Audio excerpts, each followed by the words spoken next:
Walang nakitang bakas ng langis sa mga isda sa Bataan. Batay po yan sa sensory analysis ng Bureau of Fisheries and Aquatic Resources.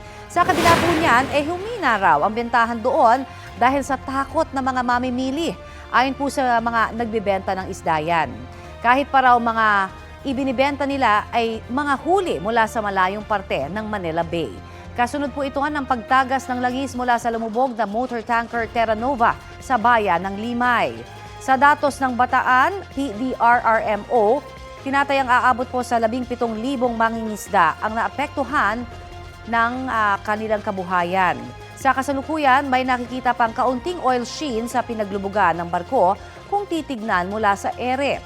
Pero ayon po sa Sea Surface Survey ng Philippine Coast Guard, wala na silang nakikitang bakas ng langis. Hindi pa nasisimulan ang paghigop sa mahigit 1,000,000 litro ng industrial fuel dahil pahirapan daw ang pagselyo sa mga valve ng barko. Nakatakda namang tumulong ang Amerika ayon sa PCG. Kapuso, para sa mga maiinit na balita, mag-subscribe sa GMA Integrated News sa YouTube. Sa mga kapuso naman abroad, subaybayan nyo kami sa GMA Pinoy TV at sa www.gmanews.tv.